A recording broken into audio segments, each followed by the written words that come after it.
Welcome back to MG Sports. It's your boy John Stewart, and of course, we're bringing to you again, once more, the Reggae Boyz weekly roundup. So, unfortunately, we couldn't get it to you Monday. Circumstances happened, but nonetheless, we're getting it to you now. So, during the course of the week, of course, the weekend, as well as through the course of this week, a number of games have been played by our Reggae Boyz. And I just want to start off with, obviously, the biggest news probably is that Reggae boy Leon Bailey is finally back from injury. He featured for Roma recently. So we're hoping that he's able to get back up to full fitness in time. And of course, should he be fit by the time the playoffs come around, of course, he'll always be available and probably be the first name on the team sheet.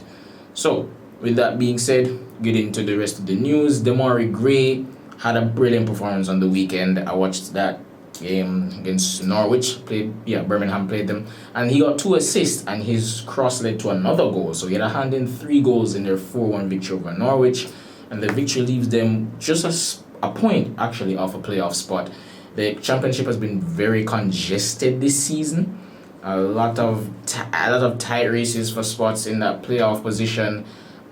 They also played West Brom 2 days ago, I believe, and drew 1-1. But I want to talk about how we played in that game on the weekend on Saturday, because there's a lot of stuff that I noticed, and it is that first and foremost, they played in a 4-2-3-1, which they played throughout the course of this season, majority of it, and he played on the left hand side, just as he had the entirety of the time.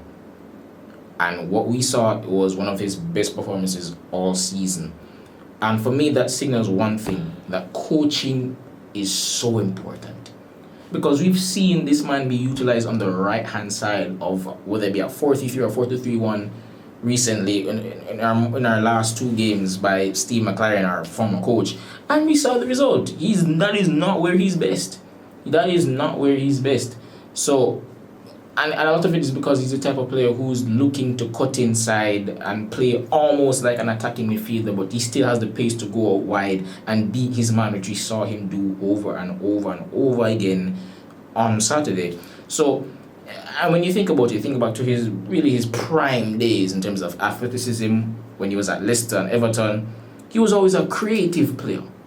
And I think one of the things that why we haven't seen the best out of him compared to when he first burst onto the scene for Jamaica is that I think we're probably looking to him to score goals when right throughout his career he's never been that player. He's a creative player.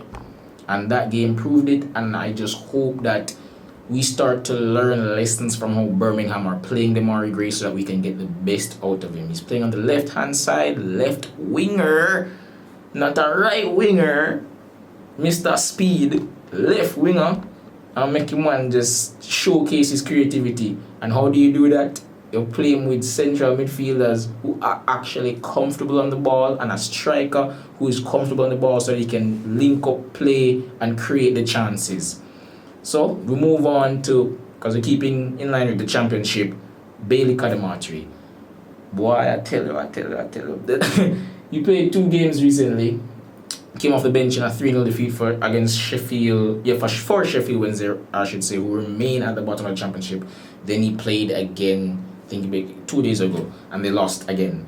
And I feel sorry for him because really what has happened is that his confidence is shot to bits. His confidence is completely gone.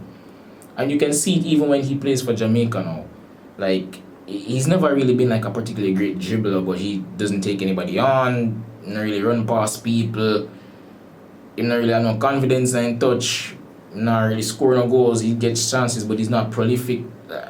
And he's 1 goal this season for Sheffield Wednesday. I just feel like because he's been playing for so long in a team that struggles to create chances, both at the club level and international level, we see him struggling, and it's just really unfortunate. But personally, what I believe, unless things change drastically, is that both Cadamartri and Tyrese Campbell should be dropped in favor of midfielders because we have enough attacking depth and talent. We have enough. Trust me, we do. But with the form that both him and Campbell are displaying at the club and international level, I don't see the point in keeping them. We have midfielders that are available. May not have the highest quality, but players who at least know the position, my opinion. And that brings us to the name I just mentioned, Tyrese Campbell. He played for Charlton in a 5-1 defeat against Southampton on Saturday, and he was not great. He was not great. He's had a couple of decent performances this season. Bit of a position change so far this year, where instead of playing on the left of a 4-2-3-1, which is what he predominantly played last year, he's been playing mostly in a front two. And it's giving him a bit more license to roam, I guess, and run into the channels and do what he wants to do, but it's still not translating into actual goals and assists in the final third. And it just translates over into the international game. We don't really see him impact the game in the way that you're seeking for him to. He's a decent player, but he's just not of the quality that we need right now. Good player, but I want to see him take that next step before we can say confidently he deserves to be back into the squad, especially for this qualifying campaign. It's do or die, and in my opinion, him and Kadamartri, their confidence are shot to bits right now. But thankfully, Charlton still have a chance to get into the playoffs, but it would take a monumental effort. They'd have to string together some good results. Of course, it's still almost halfway through the season. Championship's a longer affair than the Premier League, but based on current form, I can't see them making it to the playoffs. Then you have also Karoy Anderson, who came off the bench. Hasn't really even got on the bench most games, but came off. He was a bench player today. He was a substitute today, and he came off the bench. That's just what it is right now for them. Then you have the most informed Jamaican player right across Europe right now, in my opinion, and that is Ramar Burrell. Especially when you take into consideration the level that he's playing at in terms of the tier of football. And he has been simply sensational. Still on a hot scoring streak. Didn't score, I think it was yesterday against Blackburn or 2 days ago. Didn't score, but on the weekend he scored in a late win, an impressive 3-2 victory for QPR over Hull. And I've just been so impressed by him this season. Impressed with his versatility, because he's played left wing, cam, and up top as a lone striker this season. Even the game on Saturday, he played as a left winger. But we saw that most times, as up top as a lone striker, that is his best position. And I feel that in order to get to the World Cup, in order to get the best performance possible out of the team, we have to prioritize getting the best out of Ramar and Burrell. And how do we do that? Well, from everything that I've seen this season, the man's an instinctive finisher. Majority of his goals are one-touch finishes, which means we have to start prioritize giving him chances through crosses and playing him on, I guess, with those through passes. I just don't think we give him enough game time, for one, because in playing against Trinidad, then just thrust him into the team after not playing for a long time, and then didn't give him any game time at all in the last game against Curacao, which makes no sense. And a part of the problem in terms of we're just not giving an opportunity, but when he does play, him not really showing best, is because we don't do him any favors in how we play. We're telling him to run into the channels and hold up play, but he never gets a reward in terms of actual chances. And we struggle with that time and time again. Our strikers basically feasting off scraps, really, at this point. And for a player who, as I said before, he's an instinctive finisher, he's not somebody you're looking to go beat 2-3 man. He's not Messi. So it is what it is. Of course, as I said before in the previous roundup, I didn't expect Palmer to play in either of the games, and so said so done. He didn't get to play, and I guess it was on McLaren to make the final decision. But ultimately, based when I saw the reports initially that said he'd be out for 10 weeks, I knew he wasn't going to play. So all people that talk and me see people I make big claims, say, oh, he can't play. I knew he wasn't going to play. Don't listen to those reports. So, but he should be back, hopefully by middle of next month. So he'll definitely be available for March games against New Caledonia, and then hopefully against DR Congo if we beat New Caledonia, of course. So, moving on. Next person. Oh, MLS. Ian Frey didn't feature in Inter Miami's most recent game against Cincinnati. I think it was a pretty impressive victory, 4-1, I believe. Watched the highlights of that game and pretty impressive victory, but Ian Frey didn't even make it onto the bench. But fret not, I suspect that it was just really a precaution because he sustained a knock against Curacao. Because I think he came off eventually during the game. So I feel like it's just a knock. So when he comes back, he should be thrust back into the starting lineup. He's been really a mainstay for Inter Miami this season. He's been really, really good. He's good in their first playoff games, first couple of playoff games. So I trust he should be back and he'll do the thing. But for those who want to support Ian Frey and just continue watching his games, Inter Miami should be playing on Saturday, I think, against New York City in the conference finals of the MLS Cup. So that brings us to the JPL. Unfortunately, action won't resume until the 7th of next month. So all the big names we know that usually get into the Reggae Boyz squad, they won't be able to play. You won't be able to see them yet. But Caribbean Cup final, the first leg did take place recently, and Mount Pleasant thankfully won 1-0. Thanks to a goal from Kimoni Bailey, and that game featured 3 mainstays in the Reggae Boyz team. That included Kyle Ming, Javon Anglin, and of course Warner Brown, who just made his big money move over the course of the summer. So that's good news to see Warner Brown back playing and starting, and hopefully just gets more confidence. And yes, he didn't score, and don't think he played particularly well either, but hopefully he just gets the time to shake off the rust, which is going to be a big factor because obviously with the break in the season, a lot of JPL teams haven't really had the time to play a lot of games. But that also brings me to another forward in terms of rust. Ronaldo Cephas has been, I don't think he started a game at all this season for Nizhny nor Novogorod from Russia in the Russian Premier League. He's always been coming off the bench, and I guess I'm not really that concerned. I'm concerned for him and his personal career because you're playing for a team that's at the bottom of their division of the top flight of Russia. I think you need to make a change.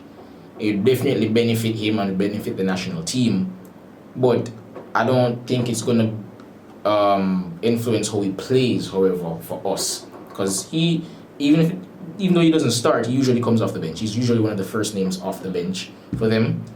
But whenever he plays for Jamaica, he does his due justice, and right through the qualification campaign, if nobody else not perform, I can't say Cephas perform. So regardless of the fact that club level is not really going so well, he's proven right now at the international level, so give him some grace. Of course, in the EPL, we see our Brentford. Neither of our defensive duo in our most recent edition, Rico Henry or Ethan Pinnock, neither of them started or played in Brentford's most recent game against Brighton. They lost 2-1 on Saturday.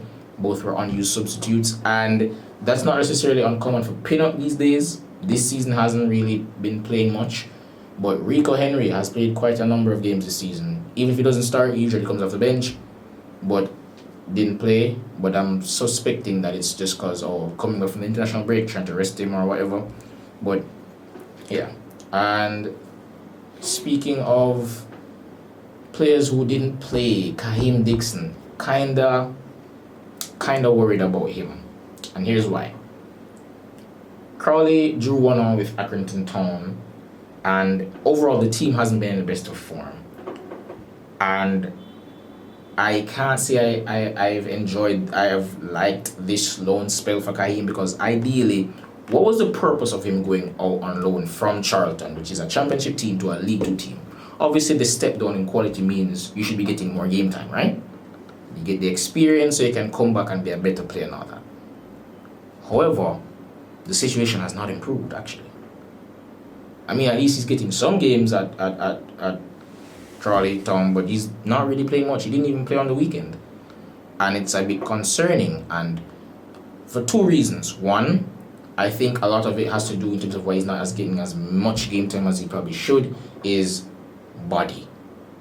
That is so important for a footballer, like how you take care of yourself. Not that I don't think he doesn't take care of himself, but I just don't think physically he's built as yet to withstand the pressure of professional football. I just genuinely don't think that. I think that's part of why the reason they don't trust him as yet. He's not mature enough physically as yet, and on top of that, he's already short.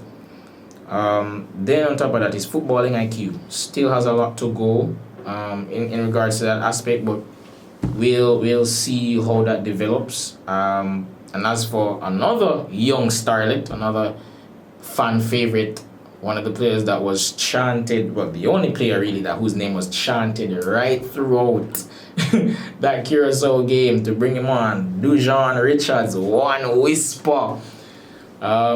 Most recent game was right before the international break on the 8th, I think, of November against Reading in Premier League 2, and he played well. They won their game, but since then he hasn't played, and it's no fault of his own. And it's not about being dropped. It's just the nature of those under 21 games. They take long breaks, like 2-week breaks.